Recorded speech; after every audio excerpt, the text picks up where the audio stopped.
Assalamualaikum warahmatullahi wabarakatuh. Nah, perkenalkan nama saya Willy Muhammad Fauzi. Nah, di sini saya sebagai founder dari Meniti.id. Ya, Meniti.id for Education.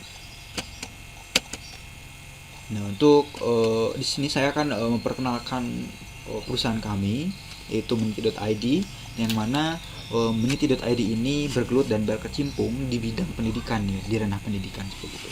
Nah, adapun untuk vision ataupun goal dari perusahaan kami yaitu terciptanya sumber daya manusia yang memiliki kualitas unggul dan mampu bersaing di era revolusi industri. Nah, selanjutnya kami berangkat dari permasalahan-permasalahan yang ada yang terjadi saat ini, dan tentunya terjadi fakta di lapangan.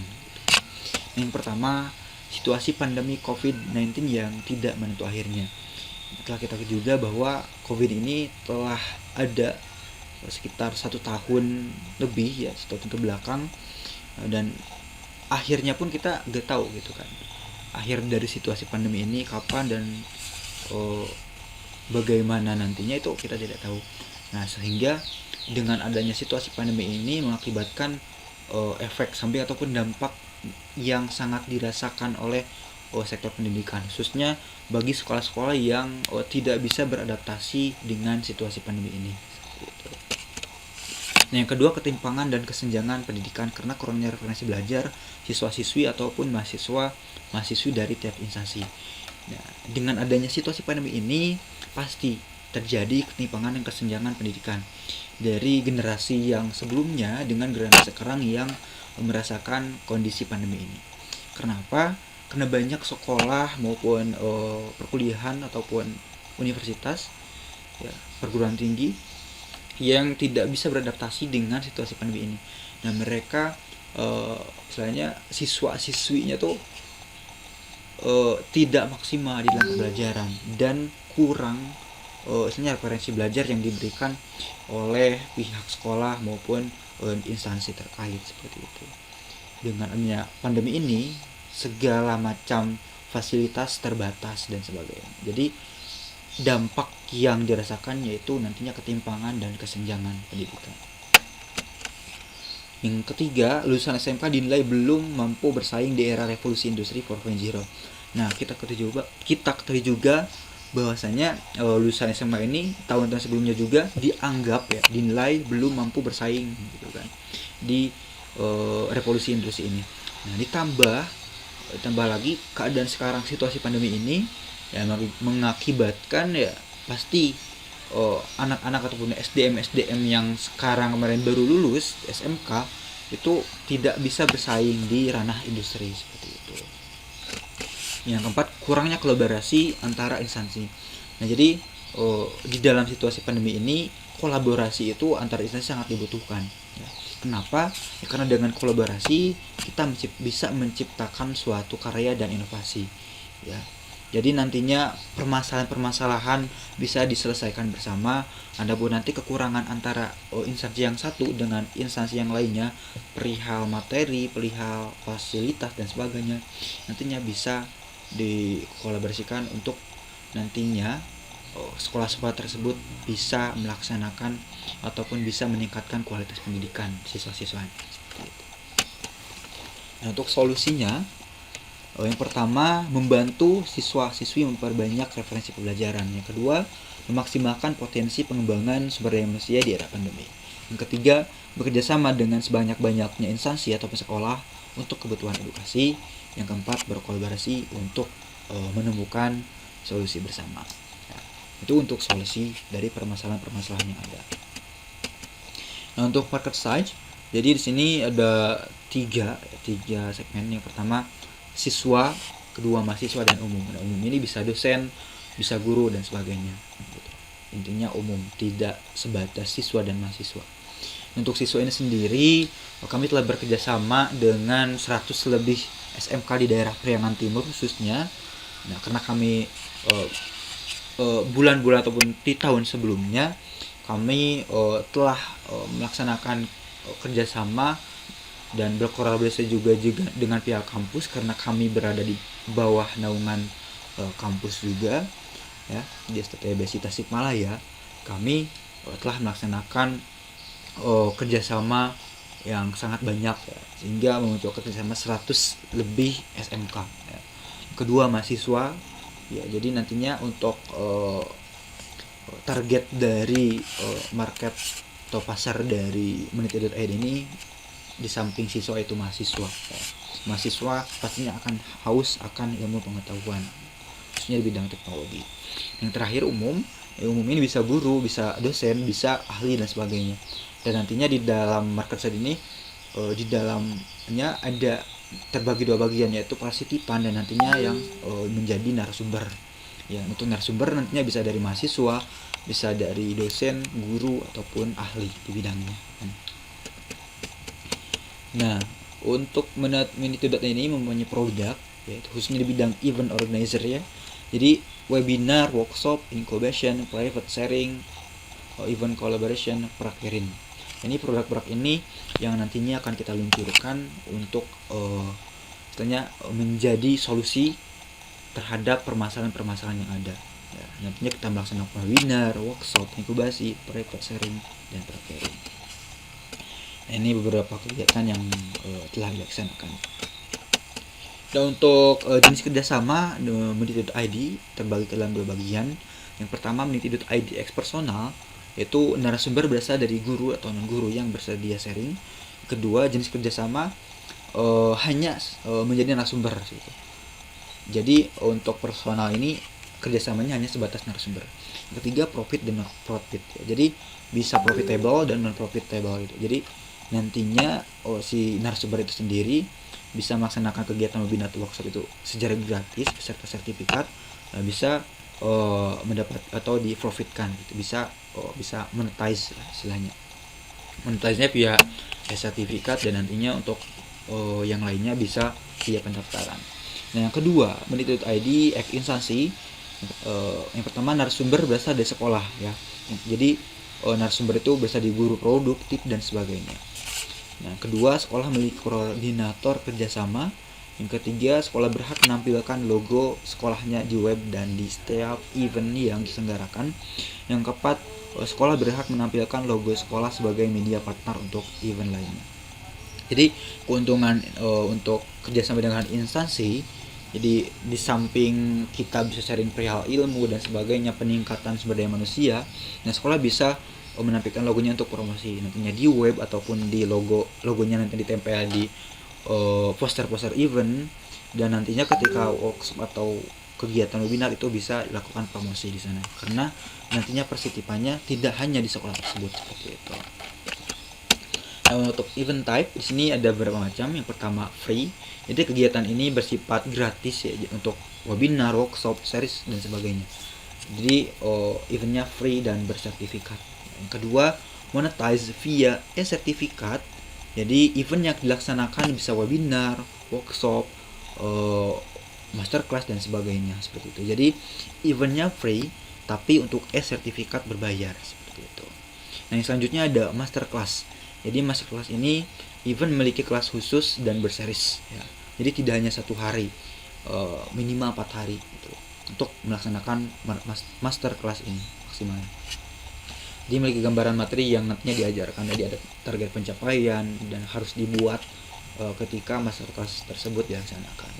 Jadi event ini berbayar dan include dengan sertifikat. Yang keempat itu ada new normal class. Jadi live event dengan adaptasi new normal, jadi onsite seperti itu, tidak online. Eventnya bisa diselenggarakan di tempat mitra ataupun di Meniti.id. Event yang dibuka bisa workshop, masterclass, webinar dan sebagainya seperti itu. Untuk competitors ini yang berkaitan dengan ranah pendidikan tuh saya ambil 2. Yang pertama, BISAI. Untuk BISAI itu sendiri berada lingkup universitas. Jadi media partnernya tuh bersama universitas yang ada. Jadi partisipannya mahasiswa seperti itu. Nah, yang kedua, Supervok. Jadi Supervok ini mempertemukan antara guru dan siswa. Nah, untuk Meniti.id sendiri, kami berada lingkup mahasiswa dan siswa SMK khususnya. Di nantinya partisipan yang ada kami fokuskan di mahasiswa dan khususnya SMK seperti itu. Dan kami memiliki keunikan yang lain, itu relasi 100 mahasiswa, 100 SMK lebih di daerah Priangan Timur dan sekitarnya. Seperti itu. Nah, untuk BMC, untuk model bisnis model kampus, ini keywordsnya sekolah, perguruan tinggi, startup, personal. Kedua, key activities yang nantinya akan kita laksanakan, webinar gratis, workshop gratis, pengembangan SDM, potensi SDM, pengembangan potensi SDM, sharing bootcamp, private, master class, prakerin dan sebagainya. Untuk value proposition, membantu siswa memperbanyak referensi belajar. Yang pertama. Yang kedua, memaksimalkan potensi pengembangan SDM di era pandemi. Yang ketiga, berkolaborasi untuk menemukan solusi bersama. Mengurangi kesenjangan pendidikan di era pandemi. Dan yang terakhir, membantu menyiapkan sumber daya manusia SMK yang unggul untuk bisa bersaing di era revolusi industri 4.0. Yang selanjutnya yaitu customer relationship. Untuk menjalin hubungan antara kami dengan customer, kami menyediakan sertifikat ya gratis, ya event gratis banyak nantinya. Nah, yang kedua, profit untuk narasumber dari sertifikat yang berbayar, artinya bisa monetize via sertifikat ya. Yang ketiga, ilmu yang sangat luas. Yang terakhir, promosi sekolah ataupun perguruan tinggi. Dan nantinya pihak sekolah bisa promosi di dalam kegiatan workshop atau webinar yang ada gitu. Yang selanjutnya, customer segment, yaitu ada siswa, mahasiswa, guru, dosen, dan umum ya. Umumnya bisa ahli dan sebagainya. Nah, yang selanjutnya key resource ya. Jadi untuk key resource ini yang dibutuhkan narasumber, itu narasumbernya bisa ahli, dosen, guru, mahasiswa dan sebagainya. Yang kedua ada meeting up. Nah, ketika kita melaksanakan online, maka kita harus menyediakan meeting up gitu. Yang ketiga, website profile, yang mana di dalamnya nanti dilaksanakan kegiatan ataupun menampilkan kegiatan yang akan dilaksanakan, dan pendaftarannya pun di sana seperti di website profile. Yang selanjutnya channel itu sendiri ada beberapa. Pertama website meniti.id, yang kedua Instagram meniti.id, yang ketiga Facebook meniti.id, grup WhatsApp, forum guru MGMP, dan SMK Relasi Priangan Timur. Nah, yang selanjutnya cost structure, itu untuk penyewaan infrastruktur server, yang kedua untuk penyewaan infrastruktur meeting up, yang ketiga bagi hasil dengan mitra atau narasumber, yang keempat gaji pegawai, dan yang terakhir biaya pemeliharaan dan perbaikan sistem. Itu untuk cost structure-nya. Yang selanjutnya untuk revenue stream, ada dari profit, sertifikat yang berbayar. Yang selanjutnya ada master class ya. Yang selanjutnya lagi ada bootcamp atau new normal class. Yang selanjutnya ada prakerin juga nantinya, dan ada pemanfaatan big data. Itu untuk bisnis model kanvas nih. Nah, untuk financial snapshot, jadi ada dalam 1 tahun kami bagi ke 4 periode lah istilahnya. Jadi setiap 3 bulan itu ada target pencapaian, yaitu triwulan. Nah, ini ada yang bulan pertama sampai ketiga itu hanya webinar workshop. Nah, ketika nantinya sudah berjalan, nah kita bisa realisasikan di live event, yaitu di new normal class. Nah, setelah itu bulan selanjutnya kita bisa laksanakan masterclass dengan melihat potensi-potensi dari webinar atau workshop yang banyak diikuti oleh partisipan. Ya, nantinya kita adakan masterclass. Dan bulan 9 ke 12 itu penambahan dari sisi target pencapaian seperti partisipan dan istilahnya kuantitas dari event-event yang ada. Nah, catatan untuk webinar atau workshop ini 25.000 per sertifikat ya, normal kelas 50.000 per sertifikat, master kelas 250.000 4 hari plus fasilitas dan sertifikat. Jadi ini grafik ya, dari triwulan yang barusan ya. Jadi Januari sampai Maret, April sampai Juni, Juli, September, Oktober, dan total. Jadi estimasi di dalam akhir tahun yang pertama itu 200 juta ya. Itu secara keseluruhan ya, didapatkan dari mana? Dari sertifikat dan pembayaran pendaftaran master kelas prakerin, itu prakerin belum dan sebagainya. Nah, yang kedua, estimasi tahun kedua 350 juta. Itu ditambah dengan program prakerin untuk tahun selanjutnya. Nah, ketika kita telah melaksanakan 1 tahun, nah, tahun selanjutnya kita bisa melaksanakan prakerin di meniti.id. Ya, jadi siswa-siswa prakerin bisa diambil ataupun direkrut untuk nantinya bisa praktek kerja atau prakerin di sana. Untuk estimasi tahun ketiga ada 500 juta. Jadi pemanfaatan big data ini di tahun ketiga ada.